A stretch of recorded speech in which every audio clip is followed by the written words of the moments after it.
यो लकडाउनको पिरियडमा I hope you are watching my videos and going through that videos and practising at home है। र हामीले फेरि स्ट्याटिस्टिक्सको नेक्स्ट टपिक लिएर गएका छौँ। र स्ट्याटिस्टिक्समा हाम्रो सिलेबसमा 3टा कुरा छ, that is mean, that is arithmetic mean, median and mode. ठिक छ।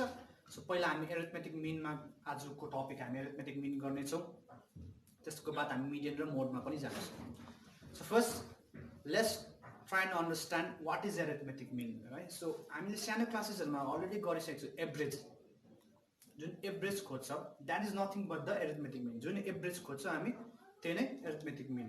ठिक छ। र हाम्रोमा 3 टाइप्स अफ क्वेसन्स आउन सक्छ। एउटा र डेटासँग रिलेटेड, नेक्स्ट हाम्रो डिस्क्रिट भेरिएबलमा, र थर्ड हुन्छ हाम्रो continuous. So discrete variable, continuous variable र डेटा भनेको के हो? I have already discussed in my previous videos. If you have not gone through that you can watch in this link. ठिक छ। सो पहिला हामी र डेटामा खोज्न सिक्छौँ, त्यसरी नै डिस्क्रिट र कन्टिन्युसमा खोज्न सक्छौँ। ओके, सपोज र डेटामा मेरो सपोज र डेटा छ x1 x2 x3 dot dot dot xnसम्म छ। ठिक छ। र यसको मिन कसरी निकाल्छ? That is x1 plus x2 plus dot dot dot plus xn divide by total number of terms n। ठिक छ। और यिनलाई समेसनको मा लेख्दै x I equals to 1 to n xi divided by. So we can take this as a formula for raw data. जस्तै हामीले अब एउटा पार्टिकुलर एउटा एक्जाम्पल लिएर पनि गर्नेछु म। ठिक छ। सो र डेटा यस्तो टाइपको हुन्छ, सिंगल सिंगल भ्यालुज हुन्छ र हामीले यसरी खोज्न सक्छौँ। Let's try one example first. Okay, let's try this problem है। Find the arithmetic mean of this following data. So यो जुन गिभन डेटा छ यो के फर्ममा छ? र डेटामा छ। ठिक छ। सो पहिला के गर्छ? जुन हाम्रो फर्मुलामा n थियो त्यसको भ्यालु को छ? n means number of observation अथवा नम्बर अफ टर्म्स पनि भन्न सकिन्छ। How many terms are there? 1 2 3 4 5। So there are 5 terms. ठिक छ। सो हाम्रो फर्मुला अनुसार हाम्रो फर्मुला के थियो? Mean equals to summation i equals to 1 to n xi divided by n। ठिक छ। So summation xi means the sum of all these numbers, all the observation. There is not even observation equal sum. That is 43 plus 51 plus 50 plus 57 plus 54 divided by n. n को value कति छ? 5. 5 कति term आयो? There are 5 terms. ठिक छ। Okay, adding this 43 this all I'll get to 555 and divided by 5. So you got the free 5 1s are 5, 5 5s are 20, 5 1 5, that is 51. So यो नम्बरहरुको arithmetic mean चाहिँ कति हुन्छ? 51 अथवा एभरेज पनि भन्न सकिन्छ। Average and mean means same thing. ठिक छ। त्यसैले let's try another problem. Let's try this another problem of र डेटा है। Again same thing. फर्स्ट हामी के गर्छ? नम्बर अफ अब्जर्भेसन काउन्ट गर्छ। That is the value of n। 1 2 3 4 5। फेरि n को भ्यालु कति छ? 5। ठिक छ। अब मिन खोज्छ।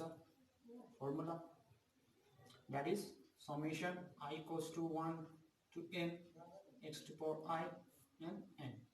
So the value of n is 5. So xi summation xi भनेको all the addition of the observation, that is x plus 3 plus x plus 5 plus x plus 7 plus x plus 9 plus x plus 11 divided by 5. 1 2 3 4 5. So there are 5x. So 3 plus 5 8. 8 plus 7 15. 15 plus 9 15 16 17 18 19 20 21 22 23 24. 24 plus 11 35. So plus 35 divided by 5. So you do it add गर्न सक्दैन sir, के गर्न सक्छ? Common लिन सक्छ। That is 5 common लिँदै फेरि हुन्छ x plus 7 divided by 5, so 5 cancel, so I'll get x plus 7. So these are all the basics problem related to raw data.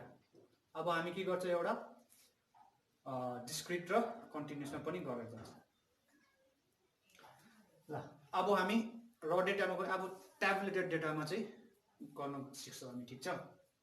So ट्याबुलेटेड data जब आउँछ, ट्याबुलेटेड मिन्स टेबल फर्ममा जब डेटा गिभन हुन्छ, त्यसलाई हाम्रोमा गर्ने तरिका तीनटा मेथड छ, डाइरेक्ट मेथड, सर्टकट मेथड र स्टेप डेभिएसन मेथड, ठीक छ। सो इन दिस भिडियो हामी डाइरेक्ट मेथड सिक्छौँ र in next video, in upcoming videos हामी के सिक्छौँ, स्टेप डेभिएसन मेथड र सर्टकट मेथड, ठीक छ। So in this video will learn direct method.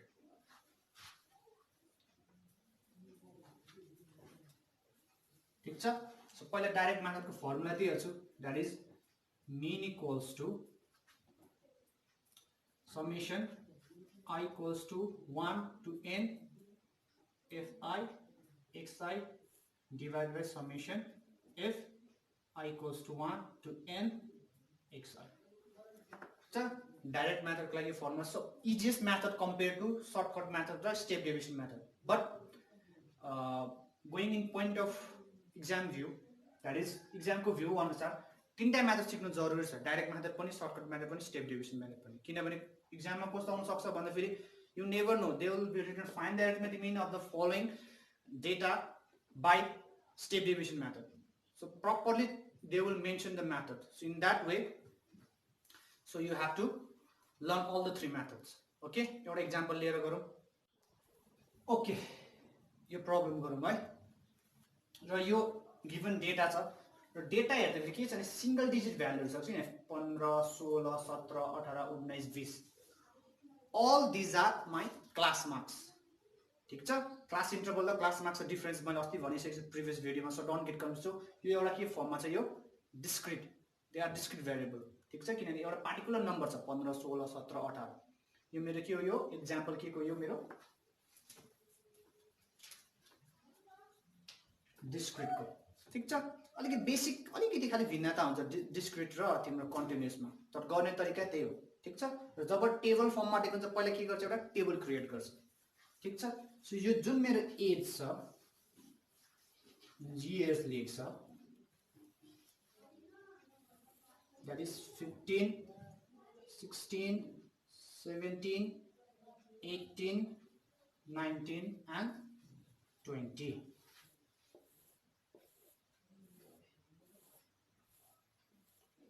जुन यो मेरो एज छ, that will be my value of X, ठीक छ। र जुन यो छ नम्बर अफ फ्रेन्ड्स, यो चाहिँ मेरो के, यो मेरो फ्रिक्वेन्सी।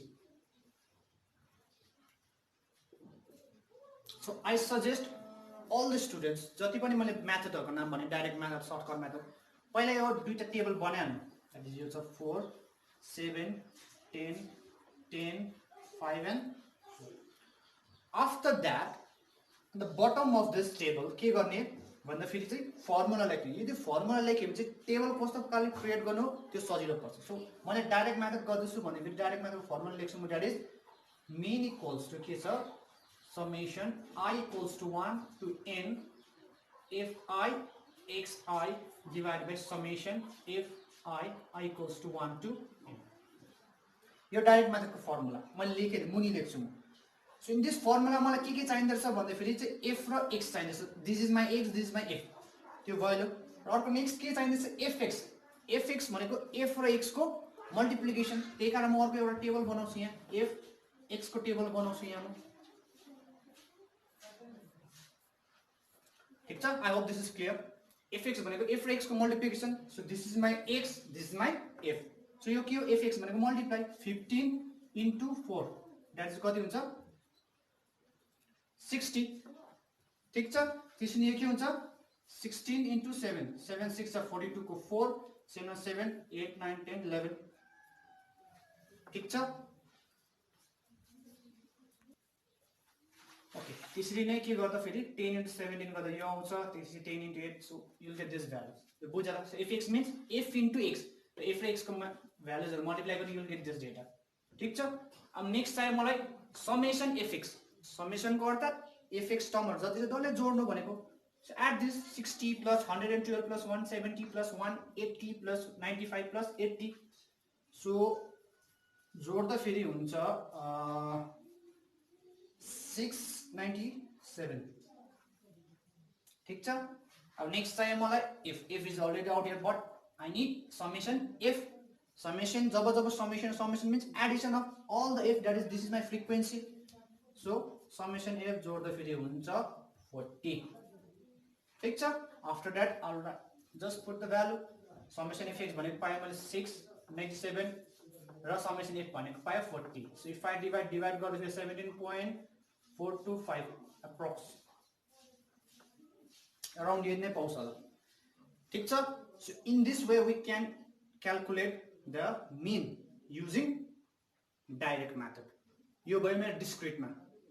Discrete र continuous सेम हो तरिका. fx नै खोज्छ, यही फर्मुला लाग्छ. अलिकति भिन्नता कहाँ हुन्छ म अलिकति डिफरेन्स चाहिँ भन्दिछु. डिस्क्रिट र कन्टिन्युअस. अब कन्टिन्युअस मा क्वेशन कस्तो हुन्छ भन्दा फेरि यो जुन छ क्लास मार्क्स को जग्गा एज भन्दा अरु कुनै कुरा हुन्छ त्यसमा के हुन्छ इन्टरभल दिएको हुन्छ. जस्तो 0 to 10, 10 to 20, 20 to 40, 40 to 60, 60 to 70, 70 to 80 support यो प्रकारले दिएको हुन्छ. क्लास इन्टरभल दिएको हुन्छ. त्यति बेला चाहिँ मेरो x यो जुन छ भ्यालु त्यो डिफाइन हुँदैन. जस्तो यहाँ के हुन्छ मेरो 0 to 10, 10 to 20, 20 to 30, 30 to 40, 40 to 50, 50 to 60. ठीक छ. त्यसलाई एज हुँदैन because age is not a continuous variable, it is a discrete variable. ठीक छ. अरु कुनै टर्महरु हुन्छ त्यतिलाई मेरो क्लास इन्टरभल हुन्छ. मेरो this will be my class interval. अब मलाई के चाहिन्छ x. So first you will have to find the value of x.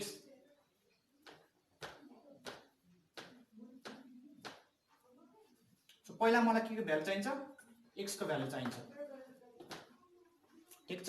x को भ्यालु चाहिन्छ. सो x को भ्यालु कसरी क्लास मार्क्स इन्टरभलबाट क्लास मार्क्स कसरी गर्छ. I hope you have watch the first video.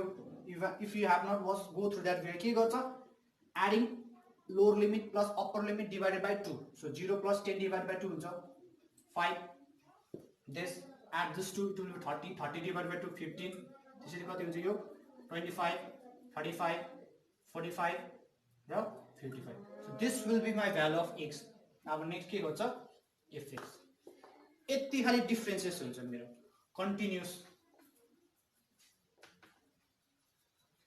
Continuous र डिस्क्रिट मा यति खाली फरक हुन्छ. खाली के गर्नुपर्छ क्लास इन्टरभललाई पहिला के बनाउनु पर्छ क्लास मार्क्स x को भ्यालु. यति खाली डिफरेन्स अरु सेम हो त्यसैले fx भनेको फेरि यो दुईटा मल्टिप्लिकेसन गर्दै खोज्छ. So I hope this is clear. So in my next video, in this video I have done direct method. So in my next video I will be doing shortcut method and step division method. Okay, for the timing you watch this video properly and go through all this related problems and try to solve this one. Okay, take care and goodbye.